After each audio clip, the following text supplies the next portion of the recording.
परिचय। सुधा, देखो मैंने एक त्रिभुज बनाया है। क्या तुम इसका समरूप त्रिभुज बना सकती हो? हाँ, मैं बना सकती हूँ, लेकिन मेरे पास स्केल नहीं है जिससे मैं इसकी भुजाओं की लंबाई माप सकूं। क्या तुम्हें पता है कि बिना मापे भी इसे बना सकते हैं? सचमुच? हाँ, हमारे शिक्षक ने हमें कई तरह की रचनाएं सिखाई हैं। क्या तुम जानना चाहती हो? हाँ, जरूर। ठीक है, आओ आज मैं तुमको कुछ रचनाओं के बारे में बताती हूँ। उद्देश्य। इस पाठ के अंत में आप निम्न करने में सक्षम हो जाएंगे। एक रेखाखंड को दिए गए अनुपात में विभाजित करना। दिए गए स्केल गुणक के अनुसार दिए हुए त्रिभुज के समरूप एक त्रिभुज की रचना करना, जो एक से कम या एक से अधिक हो सकता है। किसी बाह्य बिंदु से किसी वृत्त पर एक स्पर्श रेखा युग्म की रचना करना। रेखाखंड। ज्यामिति में रेखाखंड एक रेखा होती है जो दो बिंदुओं के अंत को जोड़ती है, और इन अंत बिंदुओं के बीच का प्रत्येक बिंदु इस रेखा पर स्थित होता है। त्रिभुज या वर्ग की भुजाएं रेखाखंड का उदाहरण हैं। सामान्यतः जब अंत बिंदु किसी बहुभुज के शीर्ष हों तो रेखाखंड बहुभुज का एक किनारा, यदि वो आसन्न भुजाएं हैं तो होती हैं, अन्यथा एक विकर्ण होती हैं। जब अंत के बिंदु वक्र जैसे कि वृत्त पर स्थित हों तो रेखाखंड को जीवा या वक्र का कहा जाता है। रेखाखंड का विभाजन। यदि हमें एक रेखाखंड दिया गया है और हमें इसे 6 और 3 के अनुपात में विभाजित करना है, हम इसकी लंबाई को मापकर इस पर एक बिंदु अंकित कर दिए हुए अनुपात में विभाजित कर सकते हैं। लेकिन कल्पना कीजिए कि हमारे पास इसे ठीक ठीक विभाजित करने का कोई तरीका नहीं है। इसलिए हम किसी रेखाखंड को दिए गए अनुपात में विभाजित करने के लिए अगली स्क्रीन में दिखाई गई रचना का प्रयोग करते हैं। आइए सीखें। रचना। प्रथम। रचना। किसी रेखाखंड को दिए हुए अनुपात में विभाजित करना। रेखाखंड ए बी दिया गया है। हम इसे m और n के अनुपात में विभाजित करना चाहते हैं, जहां m और n धनात्मक पूर्णांक हैं। मान लेते हैं कि m बराबर 4 और n बराबर 2। रचना के चरण। 1। एक किरण AX खींचिए जो AB से एक न्यून कोण बनाए। 2।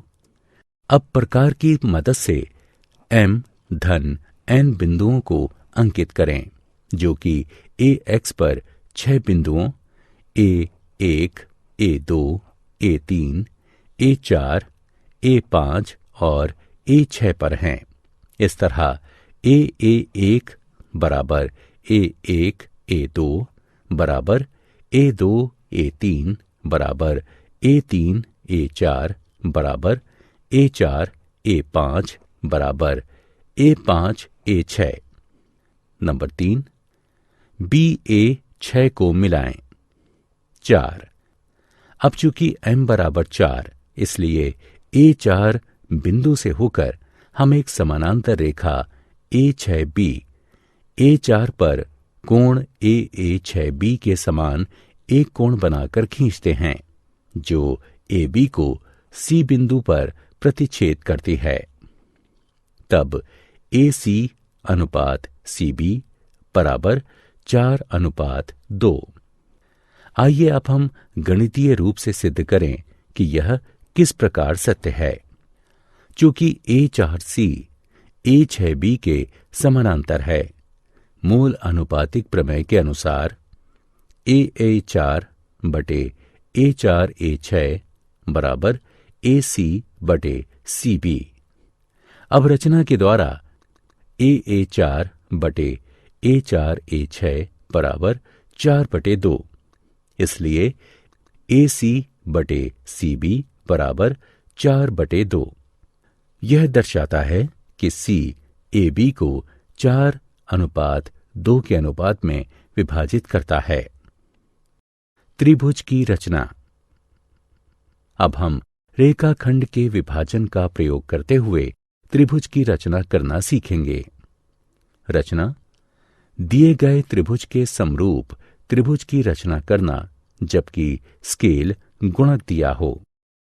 यहां स्केल गुणक का अर्थ है कि रचना किए जा रहे त्रिभुज की भुजाओं का दिए गए त्रिभुज की संगत भुजाओं से अनुपात।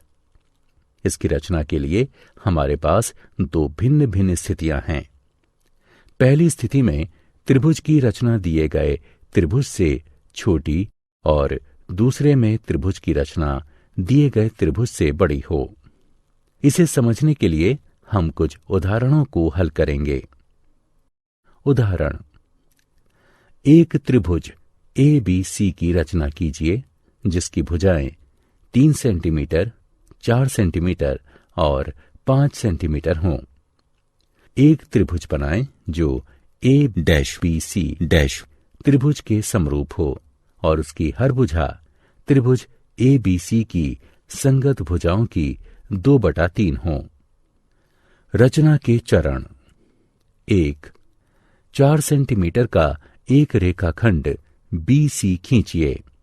क्रमशः B और C केंद्र और 3 सेंटीमीटर व 5 सेंटीमीटर त्रिज्या के साथ दो चाप खींचिए जो परस्पर बिंदु A पर प्रतिच्छेद करते हैं। AB और AC को मिलाएं। 2. एक किरण BX खींचिए जो BC के साथ शीर्ष A के विपरीत और न्यून कोण बनाए। 3. 2/3 में 2 और 3 में जो बड़ा है उसको चिन्हित कीजिए। BX पर B1, B2 और B3 इस प्रकार अंकित कीजिए कि BB1 बराबर B1 B2 बराबर B2 B3। 4. B3 C को मिलाएं। 5. संगत कोणों की रचना से B2 पर BC के समानांतर B2C' खींचिए जो C' में BC के प्रतिच्छेद के बराबर हो। 6. अब CA के समानांतर C' से जाने वाली रेखा खींचिए जो BA को A' पर प्रतिच्छेदित करे। त्रिभुज ABC' ही वांछित त्रिभुज है। उदाहरण द्वितीय। एक त्रिभुज की रचना कीजिए जो दिए गए त्रिभुज ABC के समरूप हो और इसकी भुजाएं त्रिभुज ABC की संगत भुजाओं की 5/3 हों, यानी स्केल गुणक 5/3 है। हल। एक त्रिभुज ABC खींचिए। हमें ऐसे त्रिभुज की रचना करनी है जिसकी भुजाएं समरूप त्रिभुज ABC की भुजाओं की 5/3 हों। रचना के चरण। 1. एक रेखा BX खींचिए जो BC के साथ न्यून कोण बनाए और शीर्ष A के विपरीत ओर हो। 2. BX पर 5, 5/3 में 5 और 3 में से जो अधिक है उन बिंदुओं B1, B2, B3, B4 और B5 को इस प्रकार चिन्हित करें कि BB1 बराबर B1 B2 बराबर B2 B3 बराबर B3 B4 बराबर B4 B5। नंबर 3. B3 तीसरा बिंदु 5/3 में 3 और 5 में से 3 का छोटा होना, इसको C से मिलाएं और B3C के समानांतर B5 से जाने वाली एक रेखा खींचें जो विस्तारित रेखाखंड BC को C' पर प्रतिच्छेदित करे। 4. CA के समानांतर C' से जाने वाली एक रेखा खींचें जो विस्तारित रेखाखंड बी ए को ए डैश पर काटे। 5. तब ए डैश बी सी डैश वांछित त्रिभुज होगा। वृत्त की स्पर्श रेखा। हम जानते हैं कि यदि बिंदु वृत्त के अंदर हो तो वृत्त की कोई स्पर्श रेखा इस बिंदु से होकर नहीं जाएगी। यदि बिंदु वृत्त पर हो तो इससे होकर केवल एक स्पर्श रेखा जाती है। वृत्त पर स्पर्श रेखा इस बिंदु से जाने वाली त्रिज्या के लंबवत होती है। इसलिए एक वृत्त पर स्पर्श रेखा खींचने के लिए हम उस बिंदु से त्रिज्या खींचते हैं और उस त्रिज्या के लंबवत उस बिंदु से जाती हुई एक रेखा खींचते हैं। यह रेखा वांछित स्पर्श रेखा होगी। और अगर बिंदु वृत्त के बाहर हो तो इस बिंदु से जाने वाली वृत्त पर 2 स्पर्श रेखाएं होती हैं। वृत्त पर स्पर्श रेखा की रचना। किसी बाह्य बिंदु से वृत्त पर स्पर्श रेखा की रचना करना। हमें एक केंद्र O वाला एक वृत्त और बाह्य बिंदु S दिया है। हम S से वृत्त पर 2 स्पर्श रेखाएं खींच सकते हैं। रचना के चरण। 1. SO को मिलाएं और इसे समद्वि विभाजित करें। कल्पना कीजिए कि A SO का मध्य बिंदु है। 2. A को केंद्र और AO को त्रिज्या मानकर एक वृत्त बनाएं। यह वृत्त को बिंदुओं Q और R पर प्रतिच्छेदित करेगा। 3. SQ और SR को मिलाएं। SQ और SR 2 वांछित स्पर्श रेखाएं हैं। आइए अब जानते हैं कि यह रचना हमें किस प्रकार वांछित स्पर्श रेखा प्रदान करती है। OQ को मिलाएं। अब हम देख सकते हैं कि SQO अर्धवृत्त का एक कोण है और इसलिए कोण SQO बराबर 90 डिग्री। OQ वृत्त की दी हुई एक त्रिज्या भी है, अतः SQ वृत्त की स्पर्श रेखा है। इसी तरह हम कह सकते हैं कि SR भी वृत्त की एक स्पर्श रेखा है। मूल्यांकन।